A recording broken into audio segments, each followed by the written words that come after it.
the words move like that, and my brain tends to kind of make words up. In a quiet barn nestled in the English countryside, something magical happened. Family heirlooms came back to life. Broken toys, faded photos, tattered dresses, every item carried a story. And at the heart of it all stood one man with a warm smile and soft-spoken charm, Jay Blades. For years, the repair shop offered more than just entertainment. It was a weekly ritual of comfort, nostalgia, and emotional healing.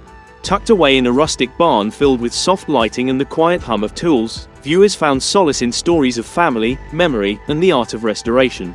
Jay Blades stood at the center of it all, not just as a presenter, but as a symbol of what the show stood for: dignity, kindness, and second chances. His warm voice and empathetic nature made every episode feel like a gentle conversation with an old friend. People didn't just watch the show, they felt it. And Jay, with his trademark flat cap and easy smile, became part of the emotional furniture in homes across Britain and beyond. But while the cameras captured serenity and sentiment, Jay's real life was far more turbulent. Off-screen, he wrestled with personal demons, struggles rooted in a past shaped by hardship. Raised in a tough neighborhood, Jay faced poverty, racial discrimination, and academic failure. At one point, he was nearly homeless, living out of his car and unsure of what direction his life would take. It was only through his deep love for craftsmanship and his commitment to helping others that he began to rebuild his own life, piece by piece, much like the heirlooms he helped restore on the show. This duality, peace on screen, pain behind the curtain, added complexity to Jay's presence. He wasn't a polished TV personality shaped by media handlers. He was raw, real, and deeply human. That's what made the later revelations all the more devastating for fans. They had rooted for him, admired his resilience, and believed in the values he seemed to champion. So when the headlines came, serious allegations, legal proceedings, his abrupt removal from the show, it felt like a betrayal, not just of a beloved figure, but of everything he represented. Jay's journey serves as a reminder that even those who inspire us can falter. And perhaps, it's in that brokenness, not perfection, where the real story lies. Today, we pull back the curtain on the man who helped us believe that anything broken could be fixed. Before television, before the fame, Jay Blades was just another name trying to find meaning in a world that didn't offer him much. Raised in a tough environment, Jay knew struggle intimately. Poverty, instability, and the constant pressure to survive shaped his early years. But even in those uncertain days, Jay found a kind of peace in fixing things with his hands. Old chairs, broken tables, discarded furniture, he didn't just repair them. He listened to their stories. There was a quiet dignity in restoration, a silent promise that everything could have a second chance. Jay's journey wasn't glamorous. He worked in the background for years as a furniture restorer, building not only his skills but also his identity. His tools weren't just instruments, they were extensions of his resilience. He didn't chase fame or television deals. What drove him was something more intimate, a desire to give forgotten things, and often forgotten people, a second chance. Long before cameras ever captured his smile, Jay was navigating life through hardship. After dropping out of school with no qualifications and later experiencing homelessness, he understood what it felt like to be overlooked, discarded, just like the broken furniture he spent his days repairing. That understanding gave his work depth. Every dent and scratch told a story, and Jay treated those stories with the care they deserved. But Jay didn't just restore for a living, he restored to make a difference. He co-founded the charity Out of the Dark, which gave young people from disadvantaged backgrounds hands-on training in furniture restoration. Many of them had been written off by society, but Jay saw potential in their pain. He used the craft not only to teach a trade but to build confidence and community. In teaching them to repair old wood and fabric, he helped them begin to repair themselves. This devotion to purpose over profit earned him quiet respect in the world of restoration. He didn't need to be famous, he just wanted to help others find value where others saw none. Ironically, it was that humble mission that ultimately led him to national television. Jay didn't seek the spotlight. The spotlight came to him. And when it did, he carried with him every lesson learned in those quiet, dusty workshops, the belief that nothing is beyond repair, and everyone deserves a second chance. Long before television producers came calling, Jay was already making a quiet impact in his community.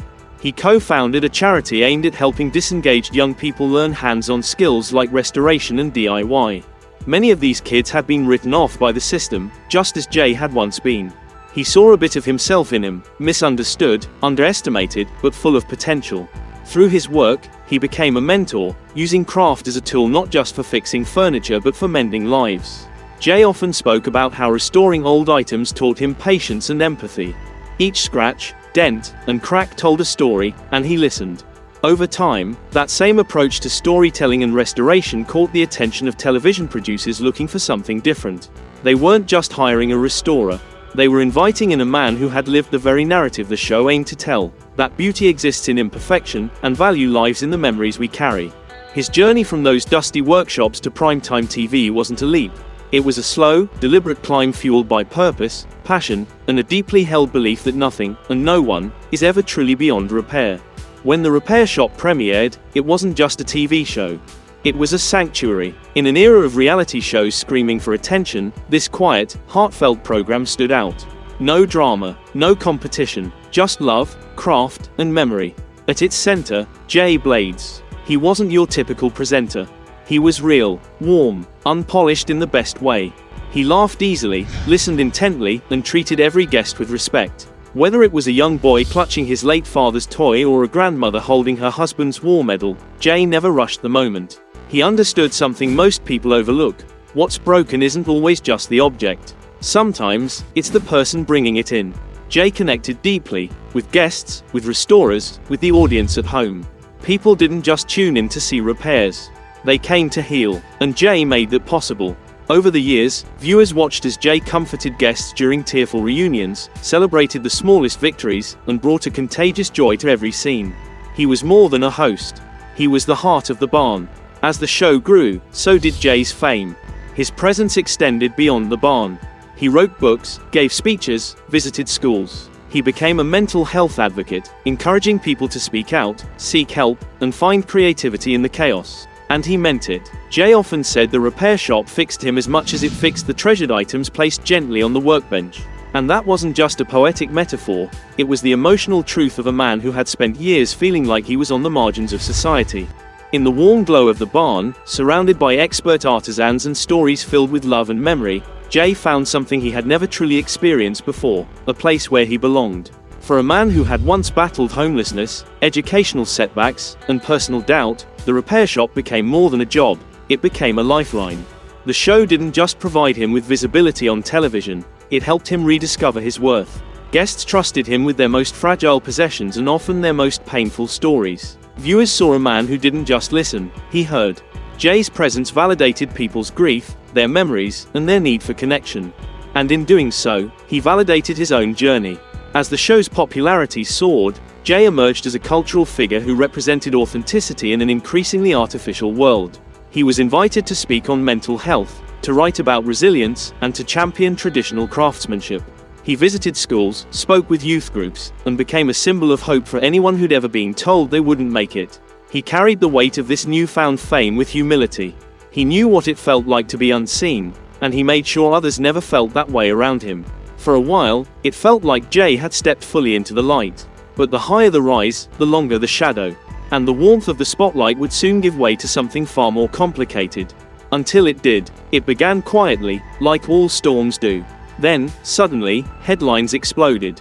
Jay Blades, the face of kindness, the champion of second chances, was accused of coercive and controlling behavior by his estranged wife.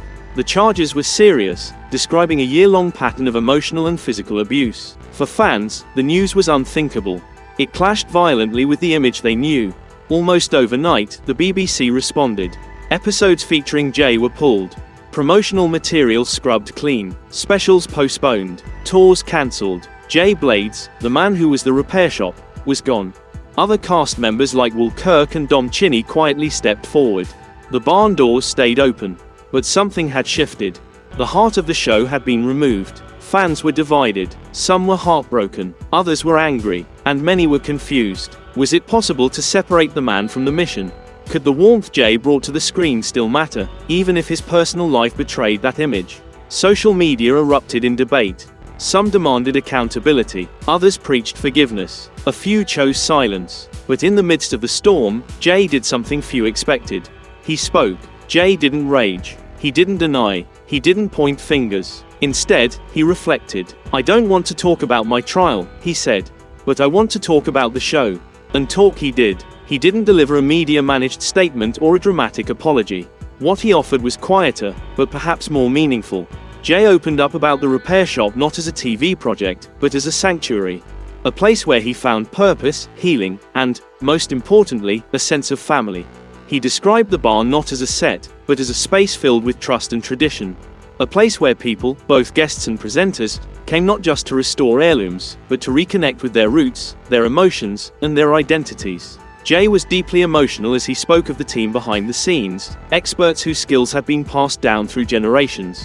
He talked about how much he learned just by watching them work, their hands moving with quiet confidence, their eyes filled with reverence for every item they touched. He recalled small moments, sharing tea between takes, laughing over a botched repair, or comforting a guest overwhelmed with emotion. It was these moments, he said, that reminded him of who he truly was. The repair shop didn't just fix broken things. It gave people permission to feel, to cry, to remember, to grieve. It taught Jay to do the same. Even in the midst of his own crisis, Jay remained loyal to the people and the values that defined the show. He never once cast blame. He didn't diminish what had happened or attempt to erase the past. Instead, he thanked the show for everything it gave him. "The repair shop fixed me," he said, "in ways I didn't even know I needed." His words carried the quiet weight of a man who had lost something precious, and still chose gratitude over bitterness. In that moment, Jay reminded everyone of what the show truly stood for: empathy, humility, and the belief that even the most fractured pieces can be made whole again.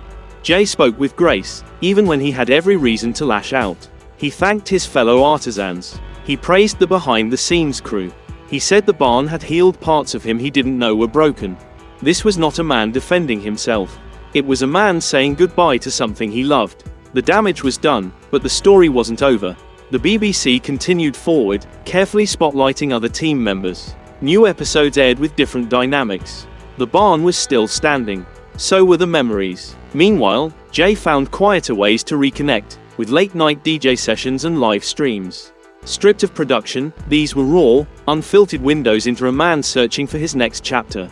No longer the calm host in front of a camera. Just Jay, trying to figure things out. And viewers kept watching. Not everyone turned away. Despite the scandal, despite the headlines, there were those who still saw him as the man who had once helped them cry, smile, and remember.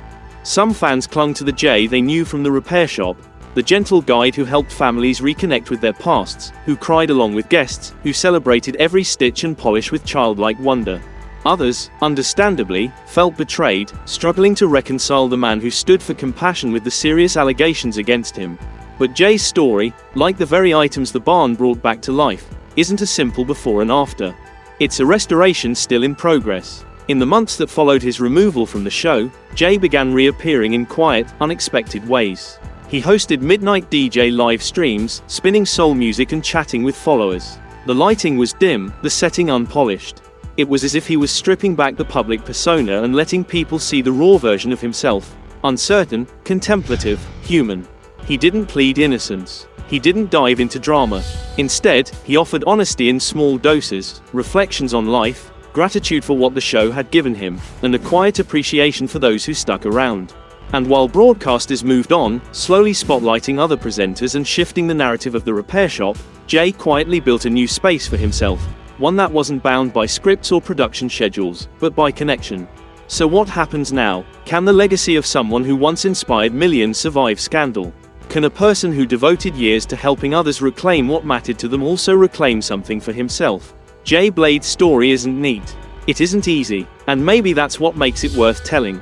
Because in a world so quick to discard what's broken, the harder and more courageous choice is to look again, to ask whether something, or someone, still has value beneath the damage. Perhaps Jay's most important restoration isn't one he did on camera. Perhaps it's the one he's doing now, in silence, in shadows, in search of something whole. He gave us moments that mattered, restorations that brought people to tears, words that encouraged the forgotten and uplifted the unheard. He reminded us that old things aren't worthless, that scars have stories, that love lives in the details. But he also reminded us that people are complicated, that heroes can fall, that the same hands that restore can also hurt. Jay's future remains uncertain. Legal proceedings continue. Public opinion shifts like the wind. The door to the repair shop may never open to him again. But that doesn't mean his story is finished. Redemption is never guaranteed. but neither is ruin. Jay may never again walk through the barn's doors, but the echoes of his presence remain in every episode he touched, in every smile he sparked, in every heart he helped mend. The barn continues its gentle work, restoring more than antiques. It restores trust, memories, generations, and maybe, with time, it will restore Jay blades too. Because what the repair shop has always stood for isn't just craftsmanship, it's humanity. And humanity, by its very nature, is messy, complicated, and full of contradictions. Jay Blades was never perfect. None of us are, but what made him compelling wasn't polish, it was presence. He didn't hide his past, he used it to connect. He didn't pretend to have all the answers, he just asked the right questions. Through his rawness, he gave people permission to feel, to remember, and to hope. His fall from grace was painful, for him, for the show, and for those who believed in him. The allegations, the public fallout, and the silence that followed left a scar that may never fully heal. But even scars, as any restorer will tell you, are part of the story. They show where damage occurred, but also where repair began. Jay's journey forces us to ask uncomfortable questions. Can someone do good and still make grave mistakes? Can public figures ever truly atone? Is there room for redemption in a world so quick to cancel? These aren't easy questions, but they're necessary, because at the heart of the repair shop is a belief that broken things still matter. That care and time can bring beauty back to what's been damaged. Maybe that applies not just to teddy bears and music boxes, but to people, too. Jay's legacy, for better or worse, is now part of the barn's history. And like every heirloom that passes through those doors, it's up to time, care, and compassion to decide what can be salvaged.